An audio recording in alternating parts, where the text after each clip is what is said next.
জাতিসংঘের প্রতিবেদন ও আয়নাঘর নিয়ে আলোচনা করতে রাজধানীর নাকালপাড়া থেকে যোগ দিয়েছেন গুমের শিকার ইউপিডিএফ নেতা মাইকেল চাকমা। মিরপুর থেকে যোগ দিয়েছেন জুলাই হত্যাকাণ্ডের গবেষক খন্দকার রাকিব এবং কাফরুল থেকে যোগ দিয়েছেন মানবাধিকার কর্মী রেজাউর রহমান লেনিন। আপনাদের তিনজনকে স্বাগত জানাচ্ছি ইন্ডিপেন্ডেন্ট সংবাদে। শুরুতেই যাচ্ছি মাইকেল চাকমা আপনার কাছে। আপনার কাছে জানতে চাই, আপনাকে কেন আয়নাঘরে নেওয়া হয়েছিল, সেখানে আরও কতজন ছিল, কারোর সাথে আপনি কথা বলতে পেরেছেন কিনা, আপনার অভিজ্ঞতা জানতে চাই। আমাকে 2019 সালে 9 দিন ঢাকার কল্যাণপুর থেকে তুলে নেওয়া হয়েছিল এবং মূলত আমার বিরুদ্ধে প্রথম যে তারা অভিযোগ এনেছিল যে 2013 সালে শেখ হাসিনা তখন প্রধানমন্ত্রী ছিলেন, কথিত যে শেখ হাসিনা খাগড়াছড়িতে একটা জনসভায় গিয়েছিলেন। ওই জনসভায় সেদিন একটা অবরোধ ছিল। আমাদের united people's democratic front UPDF এর যে ছাত্র সংগঠন ছাত্র পরিষদের, ওই অবরোধের কারণে তারও সমাবেশটা বিলম্ব হয় শুরু হতে। প্রায় 2টায় শুরু হওয়ার কথা থাকলেও এটা শুরু হতে সময় লাগে আপনার 4টা পর্যন্ত। 4টায় যখন শুরু হয় তখন সে খুব অসন্তুষ্ট, রাগান্বিত হয় যান তিনি। তারপরে তার বক্তব্যের এক পর্যায়ে শেষের দিকে তিনি বলছিলেন, আজকে যারা অবরোধ দিয়েছিল তাদেরকে আমি দেখিয়ে নেবো। এটা ছিল একটা কারণ, মানে আমাকে তুলে নেওয়ার ক্ষেত্রে। এটা তার শেখ হাসিনার ব্যক্তিগত প্রতিহিংসা শিকার আমি হয়েছি, সেটা আমাকে তার কারণে হয়েছে। আর একটা হলো যে একটা পার্বত্য চট্টগ্রামের যে একটা ইয়ে চলছে, যে একটা সিস্টেমেটিক একটা নিপীড়ন চলছে, তার একটা অংশ ছিল বলে আমি মনে করি। যাই হোক, সেই কারণেই আমাকে তুলে নেওয়া হয়েছে যে আমার 5 বছর 4 মাস পর্যন্ত প্রায় বন্দি করে রাখা হয়েছিল। এরপরে আমি গত 5ই আগস্ট গণঅভ্যুত্থানের পর আমি 7 আগস্ট সকালবেলায় আমাকে মুক্তি দেওয়া হয়েছিল আমার একটা জায়গা থেকে। আমরা আপনার অভিজ্ঞতার কথা আরও শুনবো। আমরা একটু যেতে চাই খন্দকার রাকিব আপনার কাছে। শেখ হাসিনার মানবাধিকার লঙ্ঘনের কি আসলে প্রমাণ পাওয়া গেছে? অসংখ্য ধন্যবাদ আমাকে সুযোগ দেওয়ার জন্য। জাতিসংঘ তাদের যে ফ্যাক্ট ফাইন্ডিং রিপোর্ট যেটা তারা প্রকাশ করেছে, তারা সেখানে স্পষ্টভাবে বলেছে যে তারা মানবতার বিরোধী অপরাধ, যেটাকে আমরা আন্তর্জাতিক আইনে যেটা খুবই খুবই সিরিয়াস একটা অফেন্স আকারে ট্রিট করা হয়, তারা সেটার প্রমাণ পেয়েছে। এবং আপনারা জানেন যে মানবতার বিরোধী অপরাধ এটা হওয়ার কিছু ক্রাইটেরিয়া আছে। সবচেয়ে বড় দুটো ক্রাইটেরিয়া, যে এটা খুবই সিস্টেম্যাটিক ছিল এবং এটা খুবই ওয়াইড স্প্রেড ছিল।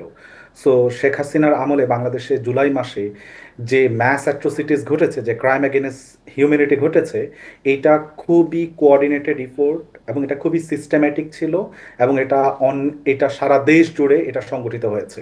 এবং এটাকে সিস্টেম্যাটিক এই জন্য বলছি, এবং জাতিসংঘ তার রিপোর্টে এটা এভাবে বলেছে যে সেখানে বড় আকারে ম্যাস ম্যার্ডার, এক্সট্রাজুডিশিয়াল যে কিলিংগুলো ঘটেছে, সেখানে ইমপ্রিজনমেন্ট ঘটেছে, সেখানে সিভিয়ার টর্চার, মেইমিং এবং other acts of other acts of inhuman যে অ্যাক্ট, সেগুলো ঘটেছে। আমরা জাতিসংঘ তার রিপোর্টে বলেছে তারা প্রায় 1400 এর মতো হত্যার ঘটনা তারা তারা তাদের তাদের রিপোর্টে তারা মনে করছে প্রায় 1400 জন নিহত হয়েছে এই ঘটনায়। অসংখ্য মানুষ আহত হয়েছে এবং সবচেয়ে ইম্পর্টেন্ট বিষয় তারা যেটা বলেছে যে প্রায় 11,700 মানুষজনকে সরকার গ্রেপ্তার করেছে এবং এর মধ্যে প্রায় 65 জন শিশু। আরো ভয়ঙ্কর বিষয় হচ্ছে, সরকারের যে সমস্ত গুরুত্বপূর্ণ ফোর্স, বিশেষ করে সিটিটিসি, যেগুলোকে খুবই স্পেশালি সরকার তৈরি করেছে খুবই ভয়াবহ টেরোরিস্ট অ্যাটাক থেকে রাষ্ট্রকে রক্ষা করার জন্য, সেই সব সরকারের মিলিটারি ফোর্সগুলো তারা এই জুলাই গণ অভ্যুত্থানের সময় সরকার সেগুলোকে ব্যবহার করেছে। এবং এই সিটিটিসি তারা প্রায় 35 জন ছাত্র জনতাকে তারা জোরপূর্বকভাবে গুম করেছে। তো তারা সেগুলো তথ্য পেয়েছে এবং শুধুমাত্র যে তারা গ্রেপ্তার করেছে তাই না, আহত রোগী যারা হাসপাতালে চিকিৎসা নিচ্ছিল তাদেরকে হাসপাতাল থেকে সরকারের গোয়েন্দা বাহিনী জোরপূর্বক তাদেরকে তুলে নিয়ে তাদেরকে গ্রেপ্তার করেছে এবং আহত অসংখ্য রোগীকে হাসপাতালে তাদেরকে চিকিৎসা গ্রহণ করতে তাদেরকে বাধা দিয়েছে। তো এই সকল যে ঘটনাগুলো তারা দেখছে এবং একই সঙ্গে মেয়েদেরকে। আপনাকে ধন্যবাদ। এই বিষয়গুলো আমরা জাতিসংঘের ফ্যাক্ট ফাইন্ডিং কমিটির যে রিপোর্টে দিয়েছে সেখানে আছে। আপনার সাথে আমরা আবারও কথা বলবো। আমরা একটু যেতে চাই রেজাউর রহমান লেনিনের কাছে। জনাব রেজাউর রহমান লেনিন, এই যে মানবতা বিরোধী অপরাধগুলো সংঘটিত হয়েছে, এটি বিচার আসলে কিভাবে নিশ্চিত করা যাবে? বিচার প্রক্রিয়া তো বাংলাদেশে আসলে শুরু হয়েছে। যে ইন্টারন্যাশনাল ক্রাইমস ট্রাইব্যুনাল আছে, সেটা ক্রাইমস ট্রাইব্যুনালের মধ্য দিয়ে বিচার প্রক্রিয়ার কার্যক্রম চলছে, এবং এটা খুব শীঘ্রই হয়তো ট্রায়াল স্টেজে চলে যাবে বাংলাদেশের যেই তদন্ত প্রক্রিয়া চলছে। তবে এই ক্ষেত্রে বলে রাখা ভালো যে বিভিন্ন ইনস্টিটিউশনের ফ্র্যাগমেন্টেশনগুলো আছে, সেই ইনস্টিটিউশনাল ফ্র্যাগমেন্টেশনগুলো নিয়ে কাজ করবার ব্যাপার আছে, যাতে এই ফ্র্যাগমেন্টেশনগুলো না হয় এবং বাংলাদেশের বিচার প্রক্রিয়া একটা সুষ্ঠু, নিরপেক্ষ এবং বিচারসম্মত একটা অবস্থার মধ্য দিয়ে বিচার প্রার্থীরা আসলে তার বিচারগুলো পান। তবে এখানে বলে রাখা ভালো যে বাংলাদেশের নাগরিকরা শুধুমাত্র জুলাই এবং অগাস্টের যে অপরাধ শেখ হাসিনা এবং তার দোসররা এবং তার চিয়ার্স লিডাররা করেছেন, সেই ক্ষেত্রে শুধুমাত্র আসলে জুলাই এবং অগাস্টের মধ্যে সীমাবদ্ধ নয়। তার শাসনকালে যেই অপরাধগুলো হয়েছে, বিচার বহির্ভূত হত্যাকাণ্ড, জোরপূর্বক গুম এবং হাজার হাজার মানুষকে নির্যাতন নিপীড়ন করেছে, এবং একই সাথে সেই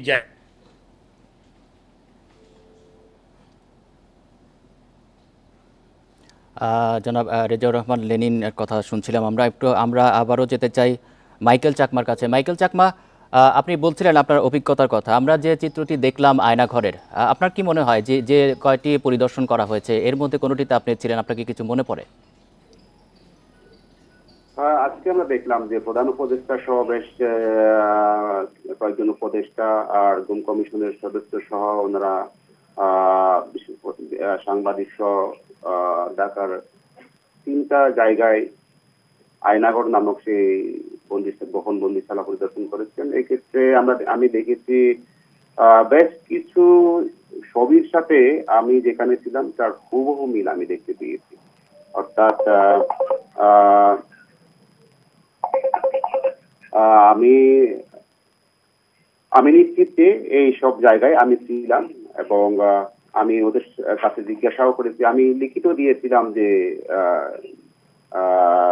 গুম কমিশনে যে আমি অভিযোগ দিয়েছিলাম তাতেও আমি আমার বর্ণনা দিয়েছিলাম, আমি যেখানে ছিলাম সেটার, আর আইসিটিতেও যে বর্ণনা দিয়েছিলাম। এখন আমার বর্ণনার সাথে কিন্তু তা মিলে যাচ্ছে, মানে এবং আমি যেখানে ছিলাম সেই আজকে যে ছবি দেখলাম সেটার সাথে হুবহু একটা মিল। আচ্ছা, আরেকটি বিষয় একটু জানাবেন। অনেকে বলছেন যে তাদেরকে এক জায়গায় রাখা হয়নি, এক জায়গায় কিছুদিন রেখে তারপরে তাদেরকে স্থানান্তরিত করা হয়েছে। আপনার ক্ষেত্রেও কি এরকম হয়েছিল? হ্যাঁ, আমার ক্ষেত্রেও এরকম হয়েছে, বেশ কিছু জায়গায় আমাকে রেখেছে, কিন্তু আমার মনে হয় যে একই জায়গায় ঘুরে ফিরে বেশ কয়েকটা জায়গায় তারা একটু বিভ্রান্ত করার জন্য এদিক ওদিক তারা নিয়ে যায়, কিন্তু জায়গাটা সেম, হয়তো বা এক বা কাছাকাছি একটা বিল্ডিং এর মধ্যে কিছু জায়গায় তারা ঘুরিয়ে ফিরিয়ে নিয়ে যায়, কিন্তু আসলে জায়গাটা আমার মনে হচ্ছে সেম জায়গা। হয়তো বা এমনও হতে পারে যে একাধিক জায়গাও থাকতে পারে, কিন্তু আমি যে ছবি দেখেছি এটা কোথায় বা কোন জায়গায় কোথায় কোথায় তারা তুলেছে সেটা আমি জানি না, কিন্তু সেই জায়গা সেই ছবিগুলোর সাথে আমি যেখানে ছিলাম সেটা মিল আমি দেখেছি। আমি তো এভাবে কয়েকটা জায়গায় ঘুরিয়ে ঘুরিয়ে রেখেছি। আমরা একটু আবারও খন্দকার রাকিব আপনার কাছে আসতে চাই যে এই প্রতিবেদন করতে গিয়ে কোনো সমস্যার সম্মুখীন হতে হয়েছে কিনা। আমি আমি দুঃখিত, কোন প্রতিবেদন? আচ্ছা, আপনি কি জাতিসংঘের জি জি প্রতিবেদনের জি কথা বলছেন? জি জি জাতিসংঘের প্রতিবেদনে তারা লিখেছে, তারা এই প্রতিবেদনটা তৈরি করতে গিয়ে তারা সরকারের নানান সংস্থার কাছে তারা তারা নানান ধরনের আবেদন করেছে, এবং সেই আবেদনগুলোতে ইন্টারেস্টিংলি সরকার প্রথমে তাদের আহ্বানে সাড়া না দিলেও পরবর্তীতে ডিসেম্বর এবং জানুয়ারি মাসে তার সরকার কাছ থেকে তারা যে ধরনের তথ্য চেয়েছে তারা সেগুলোতে ছাড়া দিয়েছে। কিন্তু রিগ্রেটফুলি তারা বলেছে যে সরকারের পক্ষ থেকে আইন শৃঙ্খলা রক্ষাকারী বাহিনী, বিশেষ করে পুলিশ, বিজিবি, অন্যান্য থেকে তারা তথ্য সংগ্রহ করতে পারলেও বাংলাদেশ আর্মি থেকে তারা কোনো সংবাদ তারা পাননি। এবং একইভাবে তারা আগের কিছু বন্দীর সঙ্গে, যারা বর্তমানে বাংলাদেশের কারাগারে বন্দী আছেন, এরকম কিছু বন্দীর সঙ্গে তারা কথা বলতে চেয়েছেন, সেখানে একজন সম্ভবত বন্দীর সঙ্গে তারা কথা বলতে পারেননি। এর বাইরে তারা অন্য কিছু তাদের রিপোর্টে প্রকাশ করেননি। জি, আপনি থাকবেন। আমরা একটু আবারও মাইকেল চাকমা আপনার কাছে আসতে চাই যে অন্ধকার যুগে নির্মমতার সাথে তুলনা করেছেন প্রধান উপদেষ্টা। আপনি এটিকে কিভাবে দেখছেন, কি মনে করেন আপনি? এটা শুধু মানে এটা এমন একটা জায়গা যার সাথে কোনো কিছু তুলনা হয় না। আমি শুধু এটুকু বলি যে এটা এমন একটা জায়গা ছিল, এটা খবরের মতো, যে খবরে যে মানুষকে যেভাবে রাখে সেভাবে রাখা, ওখানে বেঁচে থাকাটা হলো শুধু শ্বাস নিয়ে বেঁচে থাকা। আর আমি এভাবে উদাহরণ দিই যে একজন মানুষ মৃত্যুর পর ফিরে এসে যদি বলতে পারতো যে আমি এভাবেই ছিলাম, এই অবস্থায় ছিলাম, তখনই বোঝা যেত যে আসলে ওই জায়গাতে থাকা বা রাখার মানে সেই সেই সেই সেখানে থাকার যে অবস্থাটা, তখনই সেই মানুষ বুঝতে পারতো। কিন্তু আমি যেভাবে বলতেছি, আমি কিন্তু মানুষ ঠিক আমরা যেভাবে ছিলাম বা আমি যেভাবে ছিলাম ওই জায়গায়, আমরা যারা বন্দী ছিলাম, ঠিক একমাত্র আমরাই বুঝবো যে কষ্টটা কিরকম। শুধু ওইভাবে বোঝা যাবে যদি একজন মানুষ মৃত্যুর পর থেকে ফিরে এসে তার অভিজ্ঞতার কথা যদি বলতে পারতো, তখন বোঝা যেত যে কর আসলে একটা অভিজ্ঞতার সম্মুখীন আপনারা ছিলেন। আপনি থাকবেন, আমরা একটু আবারও যাচ্ছি রেজাউর রহমান লেনিন আপনার কাছে। এখন যে প্রতিবেদনটি প্রকাশ হয়েছে, এরপরে শেখ হাসিনাকে ফিরিয়ে আনা কতটা সহজ হবে? শেখ হাসিনাকে আমাদের অবশ্যই ফিরিয়ে আনতে হবে। তিনি যে মানবতা বিরোধী অপরাধের সাথে যুক্ত এবং বাংলাদেশের রাষ্ট্রের সাথে ভারত রাষ্ট্রের এক্সট্রাডিশন চুক্তি আছে, এবং এই ধরনের অপরাধের ক্ষেত্রে অবশ্যই ভারত রাষ্ট্র বাধ্য এক্সট্রাডিশন চুক্তির আন্ডারে যে তাকে আমাদের বাংলাদেশে হস্তান্তর করা। আর যদি সেটা সম্ভব না হয় তাহলে তো আন্তর্জাতিক প্রক্রিয়াটা আছেই। আন্তর্জাতিক প্রক্রিয়ার ডিটেইল কথাবার্তাগুলো আমাদের এই প্রতিবেদনে, যেটা জাতিসংঘের প্রতিবেদন, সেখানে স্পষ্ট করে বলা আছে। এবং একই সাথে ইন্টারন্যাশনাল ক্রিমিনাল কোর্ট যেটা আছে, আন্তর্জাতিক অপরাধ আদালত, সেখানের মধ্য দিয়েও আসলে তার বিচার প্রক্রিয়াটা করা সম্ভব।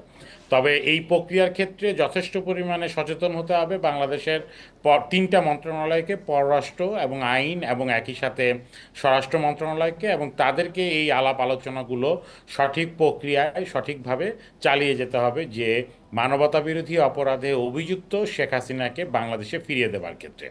এবং শুধু তাই না, শুধু শেখ হাসিনাই আসলে বাংলাদেশ থেকে ছেড়ে ভারতে আশ্রয় নিয়ে আছে তা না।